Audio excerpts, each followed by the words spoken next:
കഴിഞ്ഞ വർഷത്തെ മാത്രമല്ല, കുറച്ച് വർഷമായി തൃശ്ശൂർ പൂരത്തിൻ്റെ ചടങ്ങുകളിൽ മാറ്റങ്ങൾ വരുത്തണമെന്ന് കുറച്ച് ആൾക്കാരൊക്കെ അതിൽ ആഗ്രഹിക്കുന്നുണ്ടായിരുന്നു തോന്നും. അതിൻ്റെ വെളിച്ചത്തിലാണ് അതിൻ്റെ മൂർധന്യത്തിൽ കഴിഞ്ഞ കൊല്ലം എത്തി എന്നുള്ളൂ. കഴിഞ്ഞ വർഷം മാത്രമായിട്ടുണ്ടായതല്ല, കുറച്ച് വർഷമായിട്ട് തൃശ്ശൂർ പൂരത്തിന് അത് ഏതെങ്കിലും തരത്തിൽ അതിൻ്റെ കമ്മിറ്റിക്കാരെയോ അല്ലെങ്കിൽ ദേവസ്വങ്ങളെയോ ഒരു തടസ്സപ്പെടുത്തുന്ന വിധത്തിലേക്ക് നീങ്ങിക്കൊണ്ടിരിക്കുന്നു. അത് ഇത്തവണ ഇപ്പോൾ നമ്മൾ സാമ്പിൾ വെടിക്കെട്ട് കഴിഞ്ഞു. ആ സാമ്പിൾ വെടിക്കെട്ട് കഴിഞ്ഞപ്പോൾ ഓരോരുത്തരുടെയും പെരുമാറ്റം കണ്ടാൽ അറിയാം.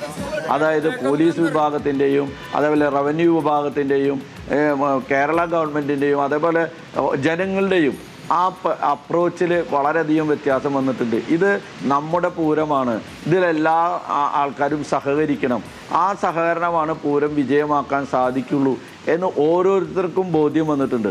ആ ബോധ്യമാണ് ഇന്നലെ നമ്മൾ സാമ്പിൾ വെടിക്കെട്ടിൻ്റെ കണ്ടത്.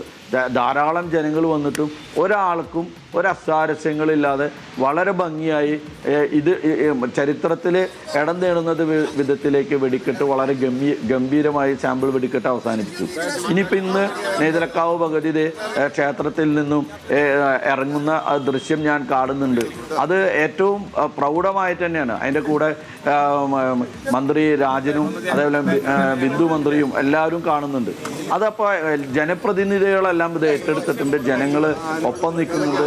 അതിൻ്റെ കൂടെ ദേവസ്വങ്ങളും ഈ 8 ഘടകപൂരങ്ങളും അതേപോലെ തന്നെ തിരുവമ്പാടി പാറമേക്കാവ് ദേവസ്വവും അത് പങ്കെടുത്ത് ഇനി 36 മണിക്കൂർ നീണ്ടു നിൽക്കുന്ന ഈ വലിയ ഉത്സവം അല്ലെങ്കിൽ ആ മാമാങ്കം അത് 36 മണിക്കൂറും ഈ 36 മണിക്കൂറിലും നീണ്ടു നിൽക്കുന്ന 6-7 നീണ്ടു നിൽക്കുന്ന ആ പൂരത്തിൽ എത്തിച്ചേരുന്ന ജനങ്ങൾക്ക് അതിൻ്റെ പ്രൗഢമായിട്ടുള്ള കാര്യങ്ങൾ